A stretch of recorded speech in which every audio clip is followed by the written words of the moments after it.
प्रार्थना जीवन का अमृत है।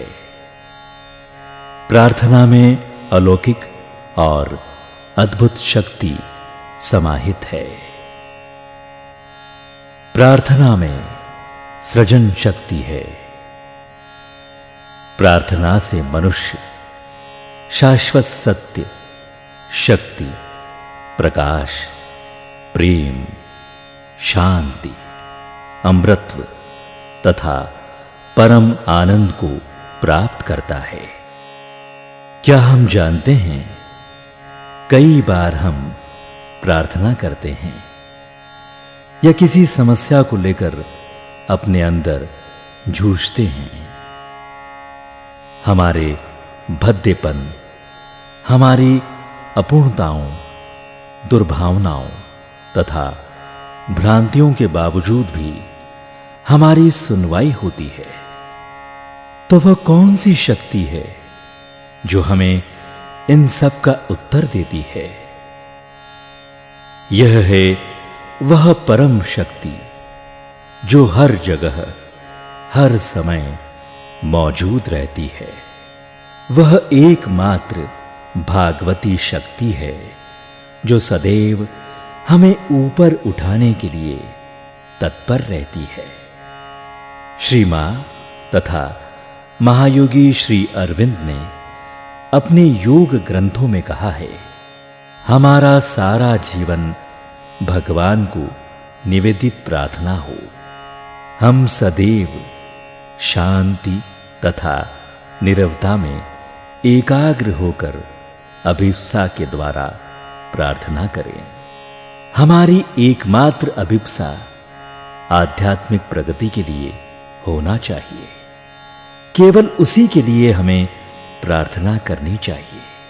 हम परमात्मा से कहें, हे भगवान, मैं तुम्हारा हूं, मैं तुम्हें जानना चाहता हूं, ताकि मैं जो कुछ भी करूं वह सब तेरी ही इच्छा से करूं।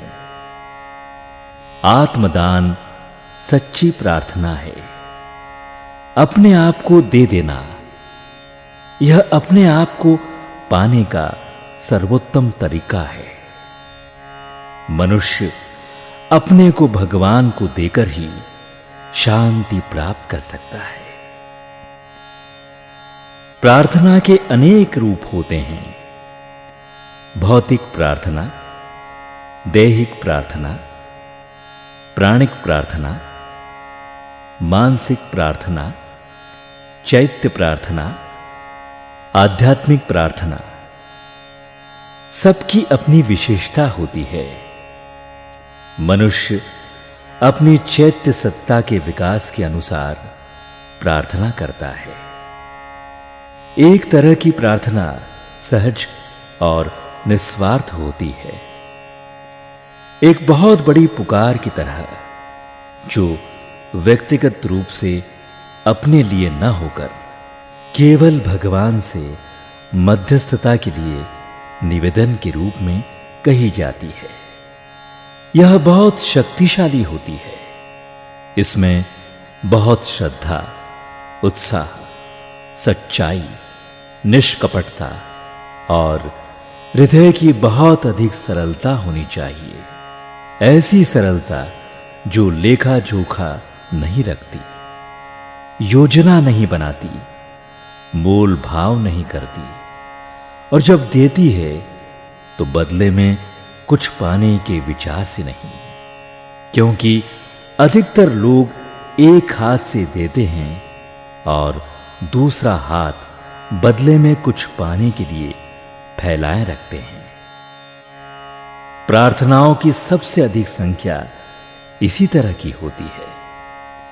धैर्य, पूर्ण सच्चाई, श्रद्धा, अभिप्सा, विश्वास, बालक सी सरलता, पवित्रता, कृतज्ञता, निस्वार्थता हो तो हमारी प्रार्थना एक दिन निश्चित ही स्वीकृत होती है। प्रार्थना करने के पूर्व हम एकाग्रचित्त होकर अपने आप को प्रार्थना के लिए तैयार करें। स्थिर शांत रहने की कोशिश करें।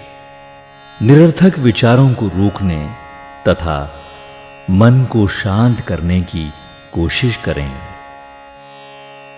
अपनी चेतना को जो तुम्हारे अंदर उठते सब विचारों और तुम्हारे पूर्वाग्रहों में छितरी रहती है, उन सबको समेटकर हृदय के क्षेत्र में सौर चक्र में इस तरह केंद्रित करें।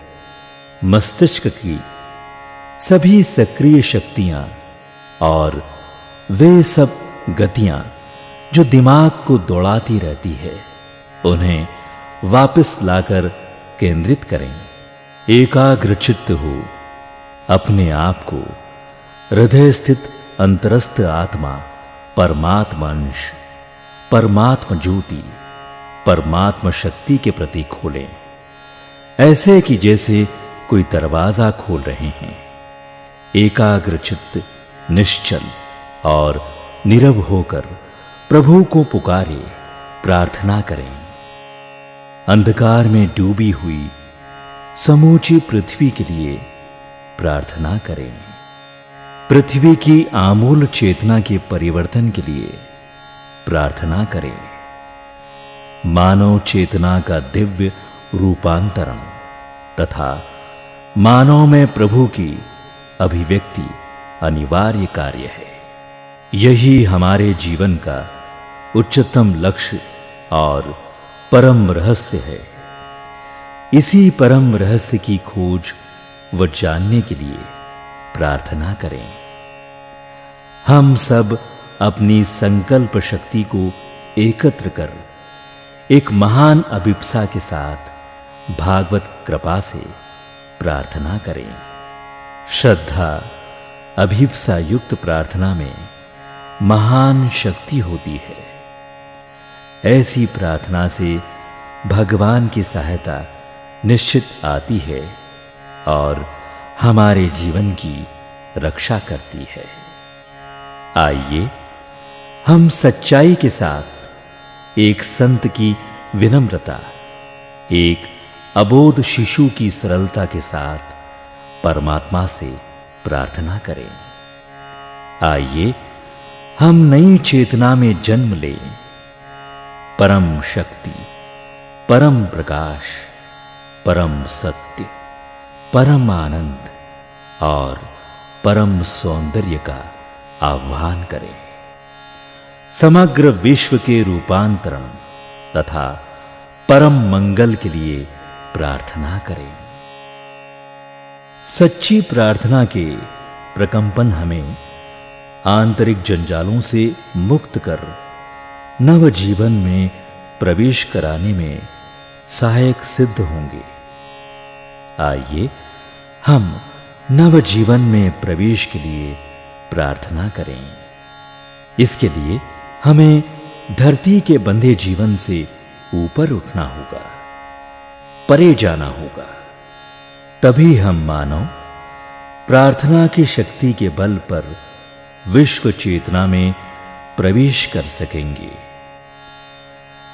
हम भगवान से कहें, हे परमात्मा, मैं वह अग्नि बनूं जो प्रकाश देती है, ऊर्जा देती है। मैं वह स्रोत बनूं जो प्यास बुझाता है। मैं वह वृक्ष बनूं जो छाया तथा आश्रय देता है।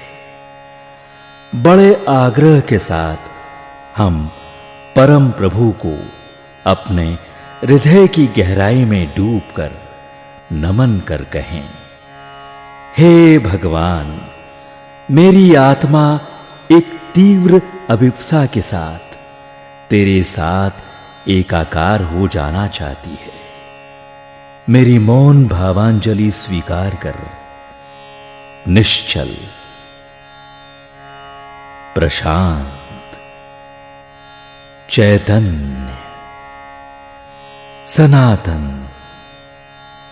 शाश्वत परम प्रभु मेरी प्रार्थना स्वीकार कर। स्वीकार कर।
नित्यं ध्यायन्ति योगिनः कामदं मोक्षदं चैव ओंकाराय नमो नमः। ओंकारं बिन्दुसंयुक्तं नित्यं ध्यायन्ति योगिनः कामदं मोक्षदं चैव ओंकाराय नमो नमः। वक्रतुण्ड महाकाय सूर्यकोटिसमप्रभा निर्विघ्नं कुरु मे देव सर्वकार्येषु सर्वदा। वक्रतुण्ड महाकाय सूर्यकोटिसमप्रभा निर्विघ्नं कुरु मे देव सर्वकार्येषु सर्वदा। गुरुर्ब्रह्मा गुरुर्विष्णुः गुरुर्देवो महेश्वरः गुरुः साक्षात् परब्रह्म तस्मै श्री गुरवे नमः। गुरुर्ब्रह्मा गुरुर्विष्णुः गुरुर्देवो महेश्वरः गुरुः साक्षात् परब्रह्म तस्मै श्री गुरवे नमः। या कुन्देन्दुतुषारहारधवला या शुभ्रवस्त्रावृता या वीणावरदण्डमण्डितकरा या श्वेतपद्मासना या ब्रह्माच्युतशङ्करप्रभृतिभिर्देवैः सदा वन्दिता सा मां पातु सरस्वती भगवती निःशेषजाड्यापहा। या कुन्देन्दुतुषारहारधवला या शुभ्रवस्त्रावृता या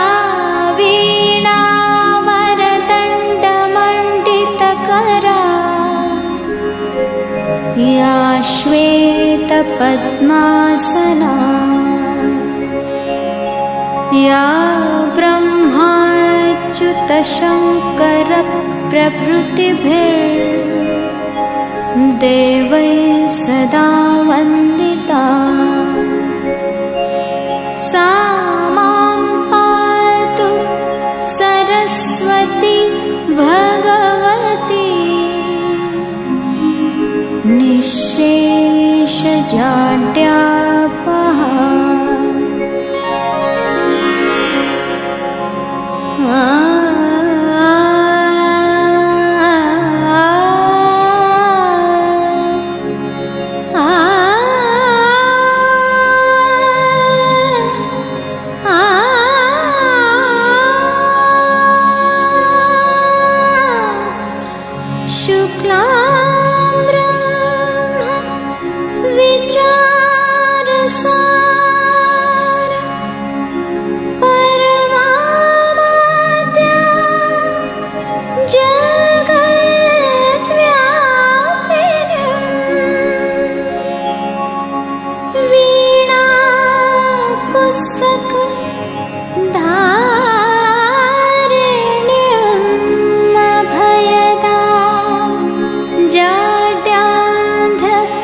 वन्दिता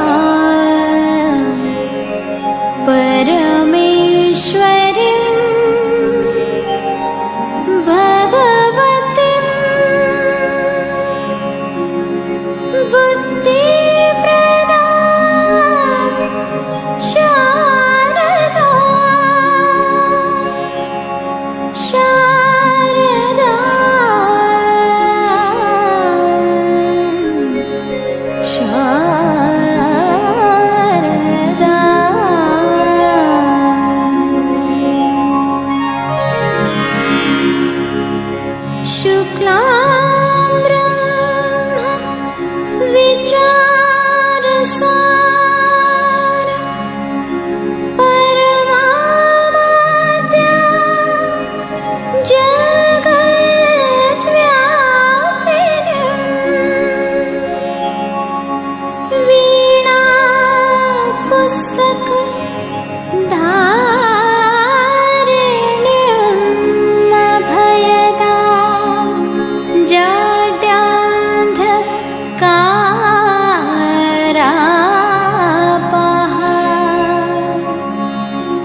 वन्दिता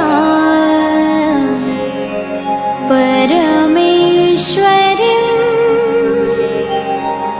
भगवतीं बुद्धिप्रदां शारदा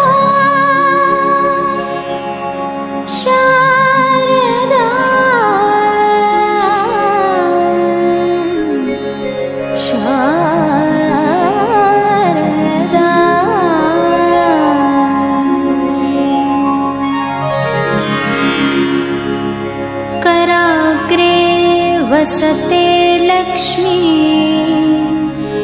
करमध्ये सरस्वती करमूले तु गोविन्दः प्रभाते करदर्शनम्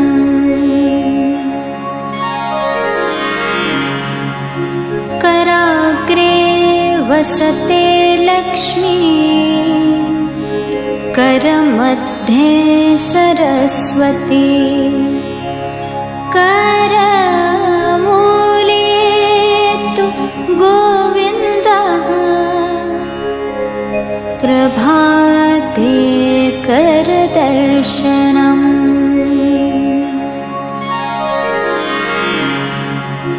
करचरणकृतं वाक् कायजं कर्मजं वा श्रवणनयनजं वा मानसं वा पराधम् विहितमविहितं वा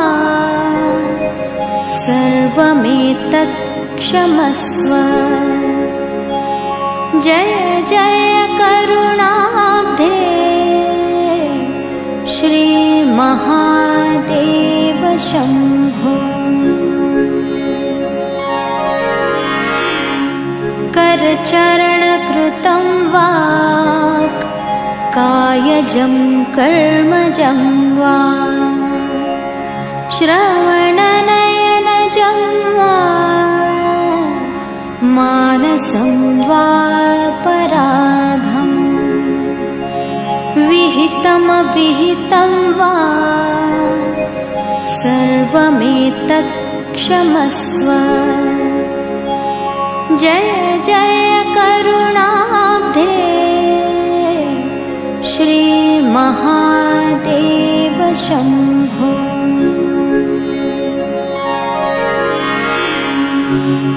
ब्रह्मार्पणं ब्रह्महविः ब्रह्माग्नौ ब्रह्मणाहुतं ब्रह्मैव तेन गन्तव्यं ब्रह्मकर्म समाधिना। अहं वैश्वानरो भूत्वा प्राणिनां देहमाश्रितः प्राणापानसमायुक्तः पचाम्यन्नं चतुर्विधम्। ॐ शान्ति शान्ति शान्तिः। ब्रह्मार्पणं ब्रह्महविः ब्रह्माग्नौ ब्रह्मणाहुतं ब्रह्मैव तेन गन्तव्यं ब्रह्मकर्म समाधिना। अहं वैश्वानरो भूत्वा प्राणिनां देहमाश्रितः प्राणापानसमायुक्तः पचाम्यन्नं चतुर्विधम्। ॐ शान्ति शान्ति शान्तिः।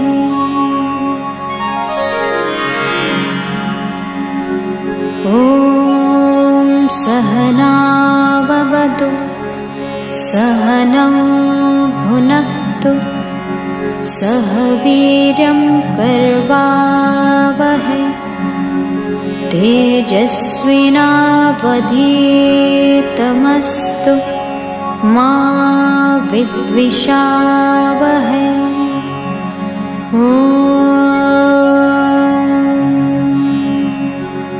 शान्ति शान्ति शान्तिः।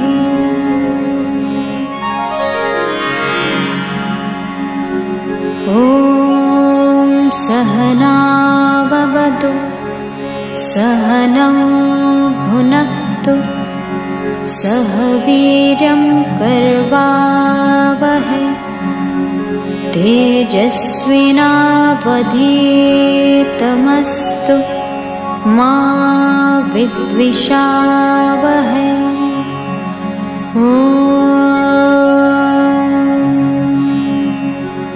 शान्ति शान्ति शान्तिः।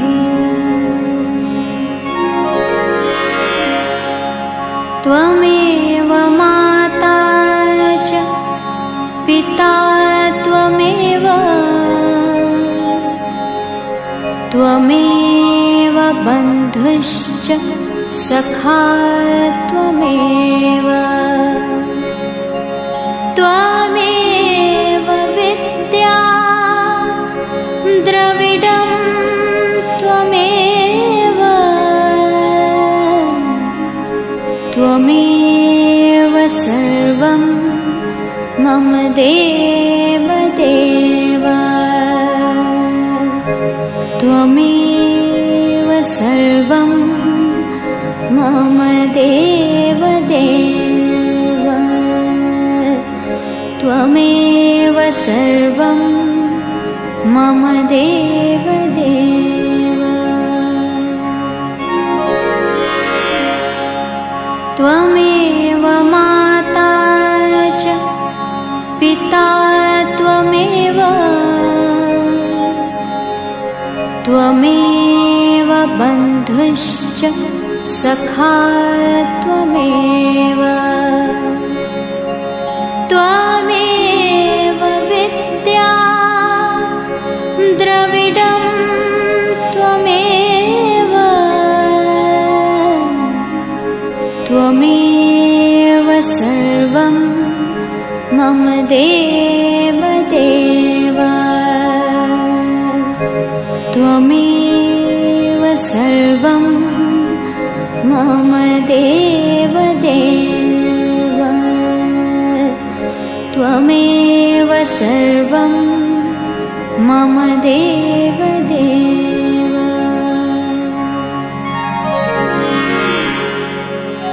ॐ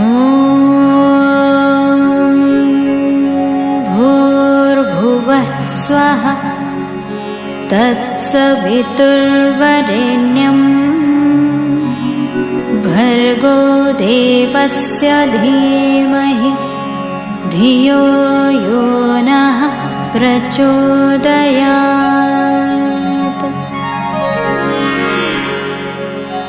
ॐ भूर्भुवः स्वः तत्सवितुर्वरेण्यं भर्गो देवस्य धीमहि धियो यो नः प्रचोदयात्।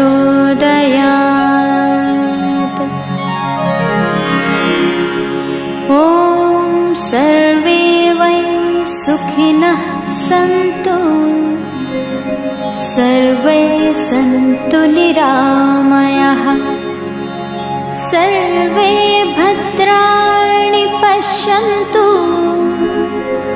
मा कश्चित् दुःखमाप्नुयात्। ॐ शान्ति शान्ति शान्तिः।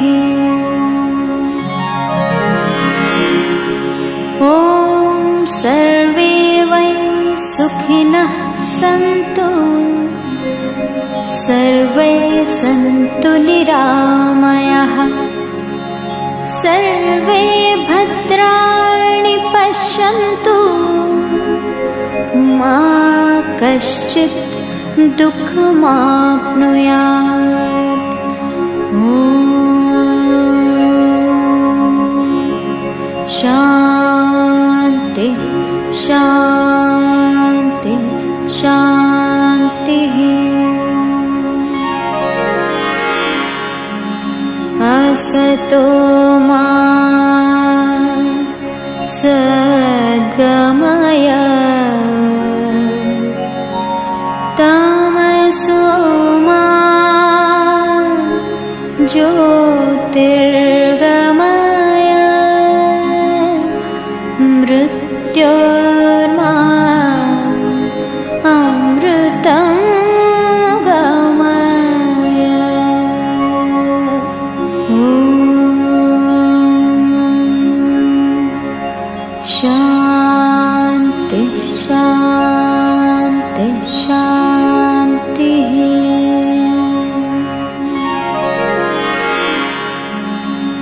असतो मा सद्गमय तमसो मा ज्योतिर्गमय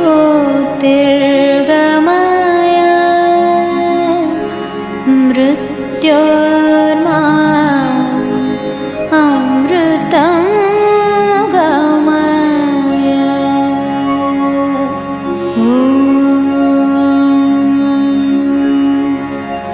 शान्ति शान्ति शान्तिः।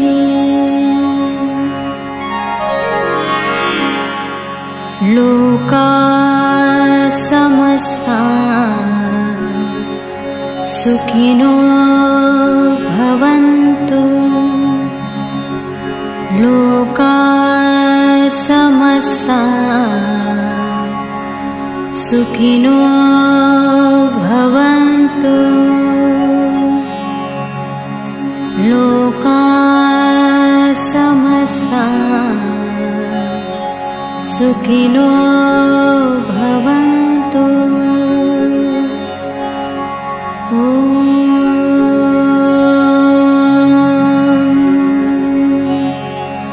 शान्ति शान्ति शान्तिः। लोका समस्ता सुखिनो भवन्तु। लोका समस्ता सुखिनो भवन्तु। लोका समस्ता सुखिनो भवन्तु।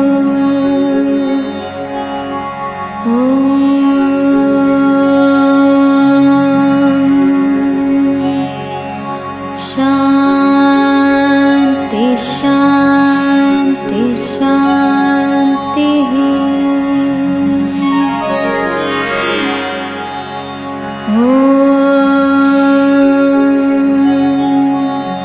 पूर्णमदः पूर्णमिदं पूर्णात् पूर्णमुदच्यते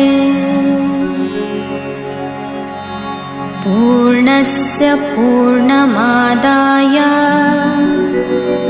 पूर्णमेवावशिष्यते।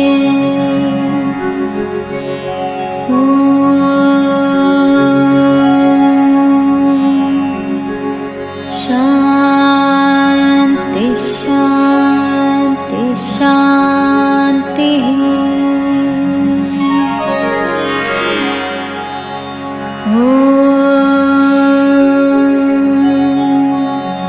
पूर्णमदः पूर्णमिदं पूर्णात् पूर्णमुदच्यते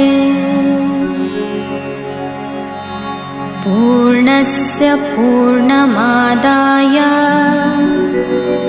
पूर्णमेवावशिष्यते।